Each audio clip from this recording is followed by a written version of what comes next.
每隔5年，动物会举办一场总统大选。狮子最爱选举了，因为大家都会把票投给他。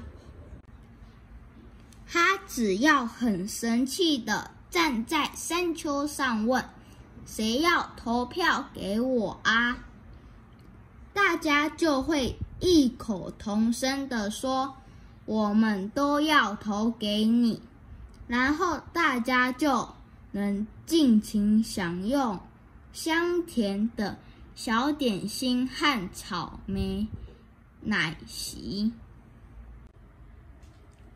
可是这一次，小灰鼠问：“如果一场选举只有一个候选人，那有什么意义呢？既然要选举，就一定要有竞争对手。”狮子接受了挑战，还请人画了一张竞选海报。狮子觉得很满意，因为母狮子把它画得像极了。小灰鼠也请了一位艺术家替他画海报。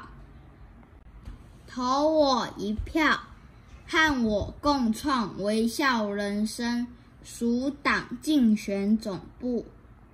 其他动物看到小灰鼠的海报，他们也想参加这次的选举。每一种动物都推派一位代表，每一位候选人都想要发表政见。首先由小灰鼠代表啮齿类动物发表了一篇演说。他激动地说：“猫没有权利吃老鼠。”他一说完，所有老鼠都鼓掌叫好。他接着说：“只要我当选总统，就换我们吃猫。”紧接着小灰鼠的发言，一只高雅的猫大声宣布：“只要我当选总统，我保证大家3餐都有老鼠可以吃，不管是煮汤、烧烤或油炸都行。只要投我一票，你们就有吃不完的老鼠。”所有的猫听了，全都热烈鼓掌。一只蚂蚁接着说：“我们应该更努力，一天只工作20小时，根本不够。”他一说完，立刻高喊胜利。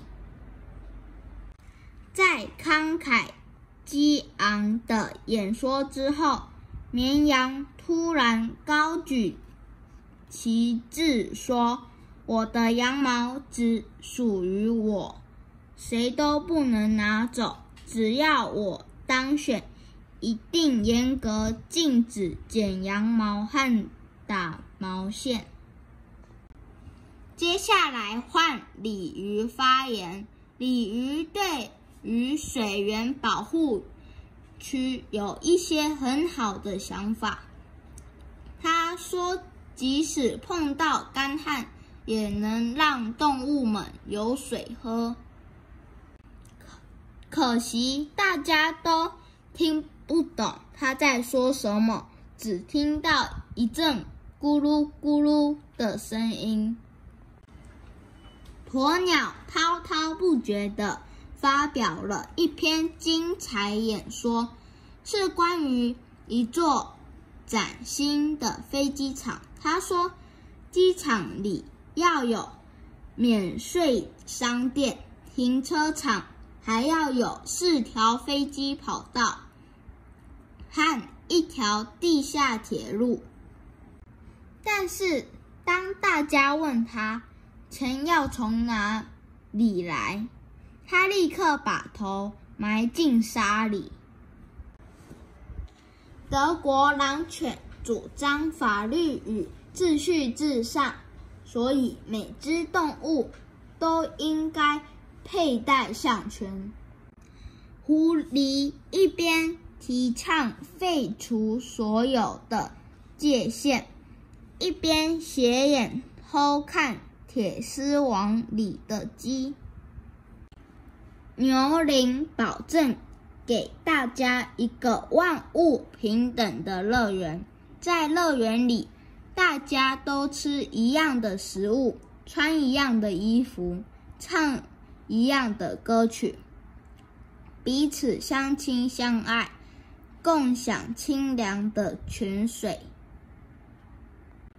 只有金鱼对选举不感兴趣，早早就回家了。好不容易大家都发表完政见，终于可以开始投票了。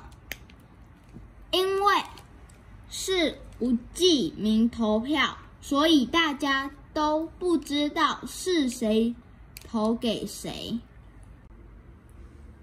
最后，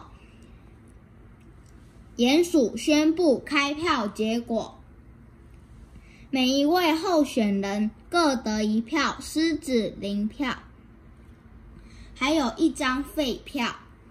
狮子竟然落选了，他是唯一没有把票投给自己的候选人。狮子觉得很失望，决定暂时离开这个地方。其他的动物都开心极了。从现在开始，每一种动物都有自己的总统，而且这些当选人立刻将他们的政见付诸行动。于是狐狸猎捕鸡，猫吃老鼠，老鼠攻击猫。绵羊捍卫身上的羊毛，牛羚成了和平大使，德国狼犬帮鲤鱼戴上项圈，鸵鸟把头埋进土里，却撞上了鼹鼠，害得鼹鼠只好搬家。真是一团混乱啊！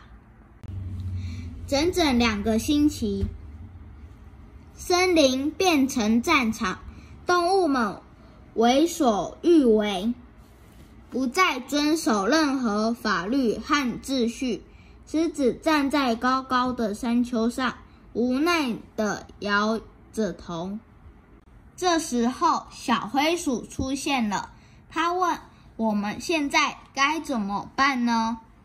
狮子看着他说：“我们。”小灰鼠叹了口气：“好啦，别生气啦。请问我们伟大的森林之王，您会怎么做呢？”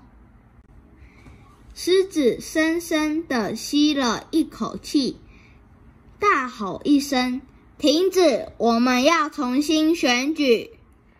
动物们吓得面面相觑，他们早已全身伤痕累累，不想再玩总统游戏了，因此都很乐意接受狮子的提议。